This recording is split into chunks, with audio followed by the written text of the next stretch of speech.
Bonsoir et bienvenue à Télé Saturne. Bonsoir également à tous ceux qui nous ont suivis tout à l'heure. Nous nous excusons pour l'interruption technique qui s'est produite pendant le déroulement de l'émission, mais nous nous excusons en tout cas. Nous savons que vous êtes nombreux à nous suivre avec notre partenaire Canop 54.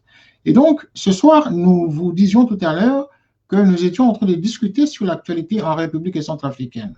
Télé Saturne se fait l'honneur justement de joindre un ex-ministre de la communication et porte-parole de la primature de la République centrafricaine, au nom de M. Adrien Poussou, qui a accepté de nous répondre aux questions que nous nous posons sur l'actualité actuellement en République centrafricaine.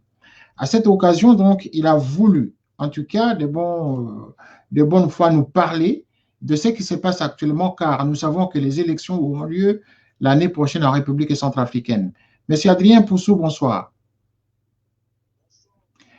Donc, vous êtes à l'antenne, vous êtes reçu ce soir pour nous parler de l'actualité en République centrafricaine, monsieur Adrien Poussou. Essayez de nous dire un peu, les élections auront lieu en 2021. Aujourd'hui, nous avons l'impression que l'ex-président Bozizé est mis à l'écart. Quel est votre sentiment au regard de cette situation? Est-ce que ceci ne va pas apporter d'autres conflits que nous avons connus récemment, il y a quelques années, en République centrafricaine?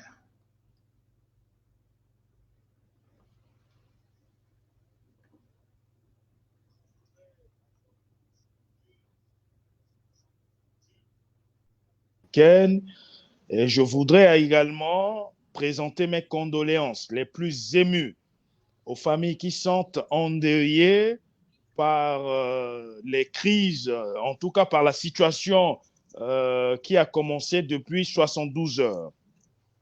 Juste une précision, les élections devaient avoir lieu, en tout cas le premier tour, le 27 décembre de cette année.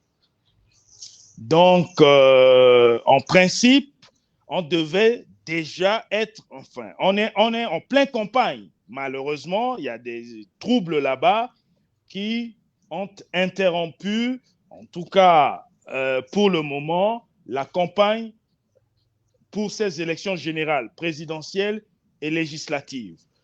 Mais je voudrais contextualiser les choses. Comme vous savez, le président Bozizé, vous l'évoquez tantôt, a été renversé le 24 mars 2013. Il s'est réfugié à Kampala. Les autorités de la transition ont lancé des poursuites judiciaires contre le président, l'ancien président François Bozizé. Le président Touadéra, qui fut son ancien premier ministre, une fois élu en 2016, a fait prendre par son ministre des Transports une circulaire interdisant aux compagnies aériennes d'embarquer le passager Bozizé dans leur avion. Malgré tout cela, l'ex-président François Bozizé est rentré à Bangui l'année dernière, dans les conditions que nous ne savons pas et dans une période que nous ne savons pas. Mais une fois que l'ancien président Bozizé est rentré, il n'a pas été dérangé. Aucun officier de police judiciaire ne l'a convoqué. Aucun juge d'instruction n'a cherché à poursuivre l'instruction qui a été ouverte contre lui. L'ex-président a mené une activité politique normale. Il a tenu des meetings. Il a repris son parti en main. Il a déposé sa candidature pour les élections du 27 décembre. Malheureusement, cette candidature a été invalidée. Les juges de la Cour constitutionnelle, dont les décisions sont irréversibles et irrévocables, ont évoqué la poursuite judiciaire contre Bozizé et puis ils ont aussi fourni comme raison qu'il avait une moralité douteuse. Il y a deux choses. On est face à un mépris de la présomption d'innocence, puisque Bozizé n'a jamais été condamné pour les crimes dont on lui reproche. Et quand on dit qu'il a une moralité douteuse, cela n'a pas empêché que d'autres candidats ont été validés. Alors que ces candidats aussi, on peut dire qu'ils ont ou ils ont des soupçons de entre guillemets, moralité douteuse. Je pense notamment à l'ex-présidente de la transition, dont on a dit qu'elle aurait, et je parle au conditionnel, détourné un don angolais. Alors, qu'est-ce qu'on met dans la moralité douteuse? Donc, la candidature de François Bozizé a été invalidée par la Cour constitutionnelle le 3 décembre dernier. Alors, on s'attendait logiquement à ce que le pays puisse connaître des troubles parce que Bozizé a des partisans. Et on savait que ces partisans n'allaient pas accepter l'invalidation de sa candidature. Même si lui, il dit qu'il s'inscrit dans la République et qu'il respecte la décision de la Cour constitutionnelle, mais Bozizé a des partisans. Et lorsque sa candidature a été invalidée, François Bozizé, ne se trouvant pas à Bangui, mais dans l'arrière-pays, s'est retiré dans son village natal de Bossangoa et actuellement, il est à Bossangoa. Et puis, il y a des troubles. En tout cas, on signale la présence des groupes armés qui ont attaqué des localités un peu partout dans le pays hier et on signale leur présence aux portes de Bangui. Et donc, vous pensez que la situation telle que vous la présentez, Monsieur Adrien Poussou, vous étiez à un moment donné, en tout cas pendant le gouvernement de transition, l'un des acteurs majeurs du gouvernement de l'ex-président de Jotodia, jusqu'à l'époque de Mme Catherine Samba-Panza. Est-ce que l'expérience que vous avez connue à cette époque, je voudrais savoir ici, avec tous ceux qui nous suivent pour le moment, est-ce que la Centrafrique ne risquerait pas de se retrouver dans la même situation d'il y a 5-6 ans?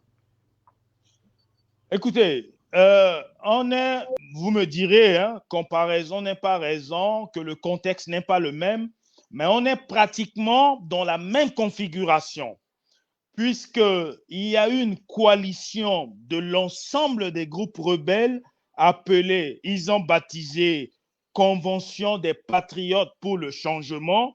Donc, c'est une coalition de l'ensemble des groupes rebelles qui occupe, selon les estimations des organismes crédibles, au moins 85% du territoire centrafricain.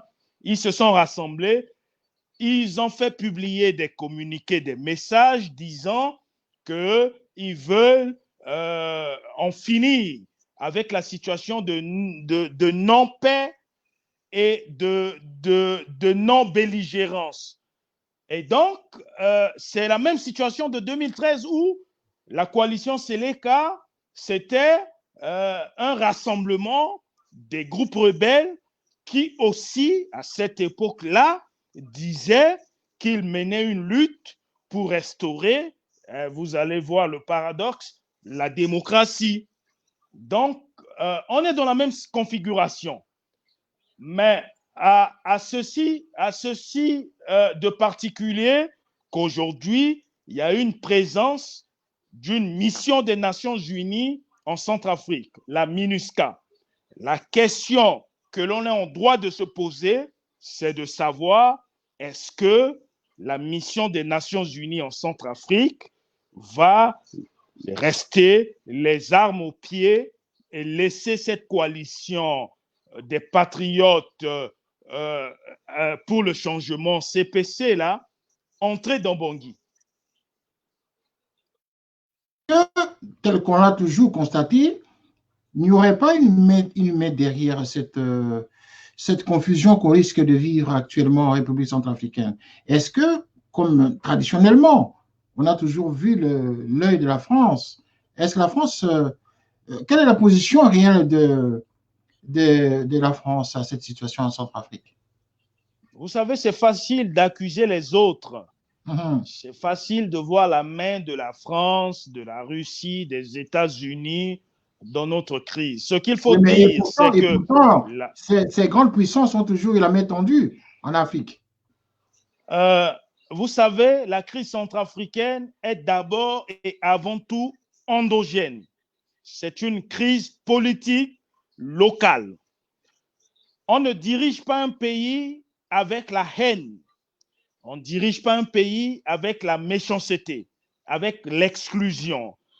On ne doit pas, quand on est à la tête du pays, être dans l'entre-soi. Vous comprenez?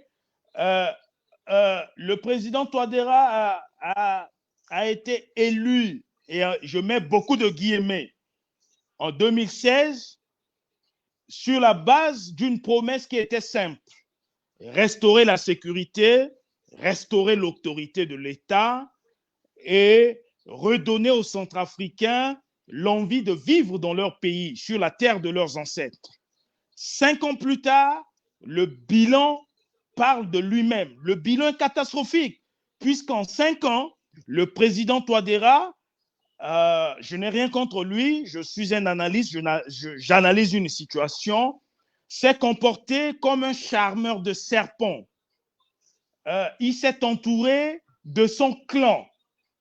Et ce qu'on peut dire, c'est que ceux qui l'ont entouré ne lui ont pas donné des bons conseils pour rassembler.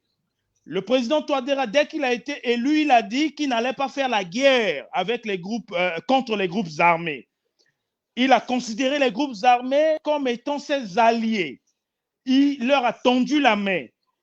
Ils étaient ses obligés. Alors, ces groupes armés ont prospéré. Lorsqu'il a été élu, il y avait 13 groupes armés dans notre pays. Aujourd'hui, on se retrouve avec une vingtaine de groupes armés. Vous voyez? Donc, les groupes armés ont poussé comme des champignons parce que le président Touadéra a dit qu'il n'allait pas faire la guerre contre les groupes armés puisqu'il les considérait comme ses alliés. Cela a donné l'impression à ces groupes armés qu'ils pouvaient se comporter en territoire conquis et qu'ils pouvaient faire tout et n'importe quoi. Voilà les résultats. On a signé des accords à Khartoum en février dernier. Mais ces accords n'ont jamais été respectés par les groupes armés, puisque ces groupes armés n'ont aucune espèce de revendication politique. Ils sont dans les trafics. Ils exploitent illégalement les richesses du pays. Ils devaient être considérés comme des terroristes et l'État, puisque seul l'État a le droit d'avoir la légitimité d'utiliser la force, l'État devait utiliser la force de coercition pour combattre les groupes armés. Malheureusement, les groupes armés n'ont pas été combattus, ils ont gardé leurs armes, et puis l'exclusion a fait en sorte qu'il y a eu de la frustration au sein de la classe politique centrafricaine. Vous voyez, autour du président Touadéra, ses conseillers, notamment les plus éminents, disaient ou disent encore qu'ils vont affamer les leaders politiques, qu'ils vont les réduire à leur simple expression. Mais vous savez, lorsqu'il y a l'exclusion dans un pays, il y a de la frustration.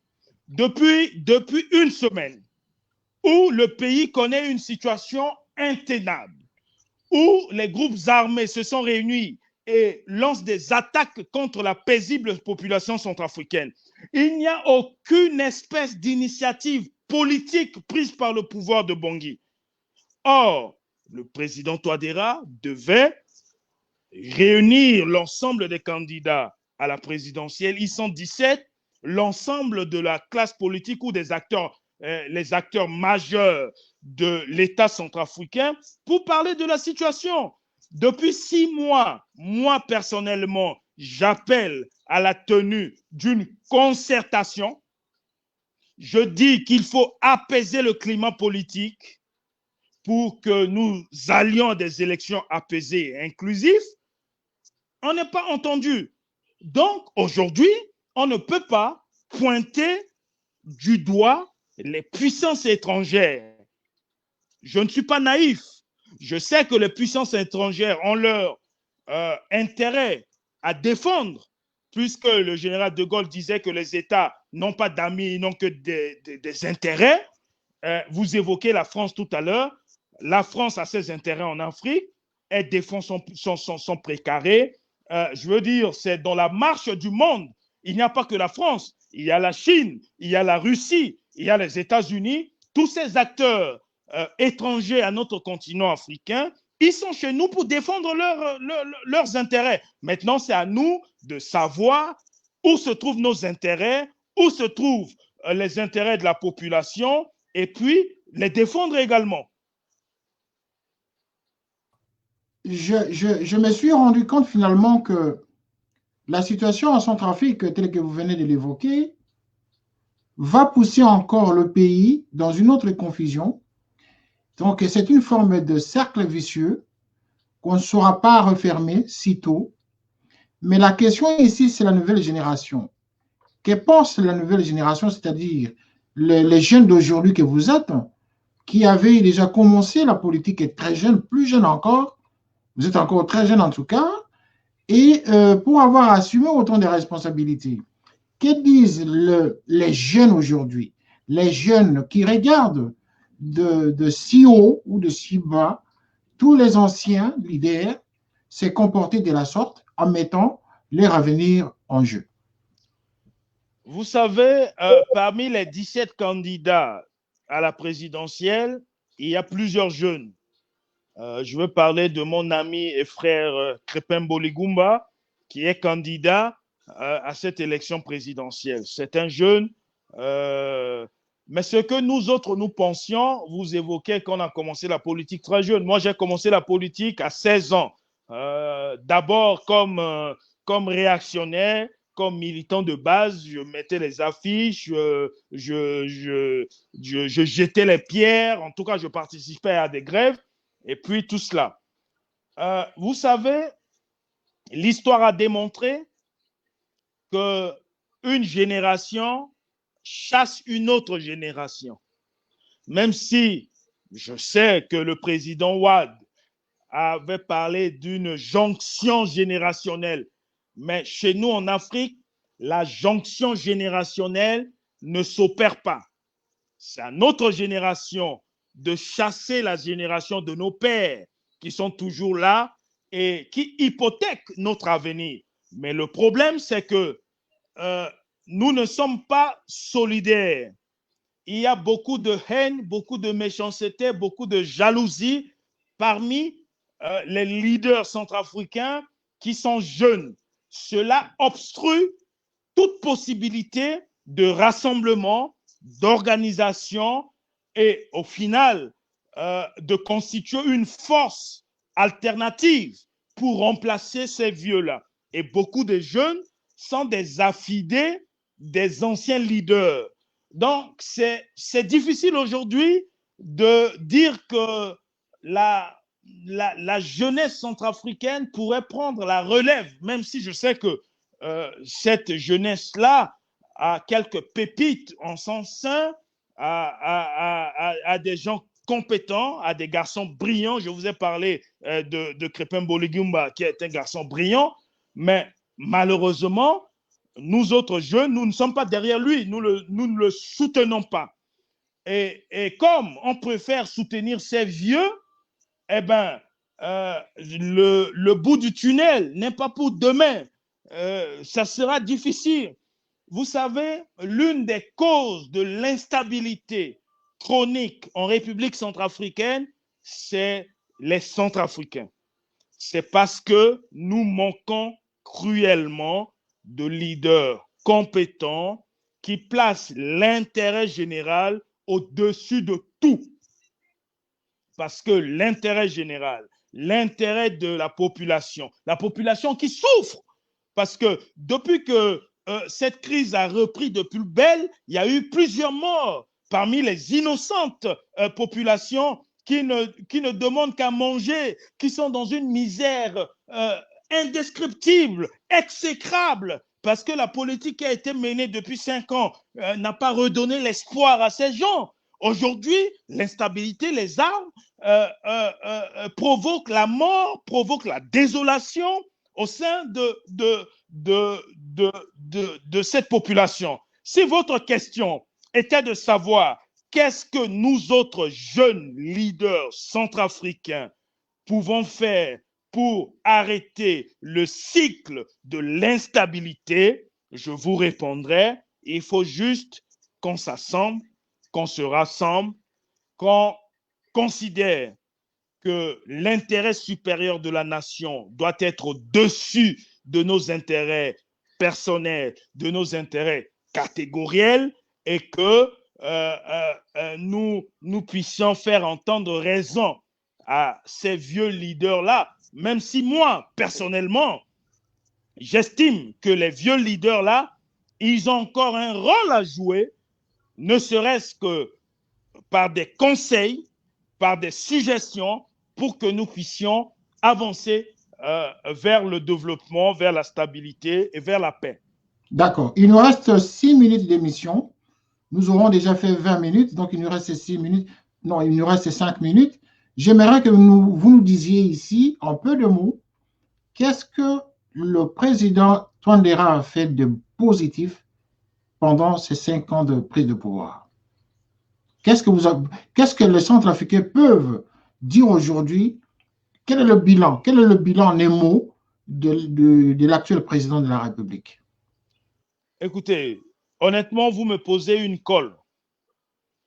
Vous savez qu'en août dernier, j'ai sorti un livre, République centrafricaine, radioscopie d'un mandat présidentiel désastreux, où je suis revenu sur le bilan du président Touadéra. Le livre a été publié aux éditions L'Harmattan, donc ceux qui nous suivent peuvent s'en procurer.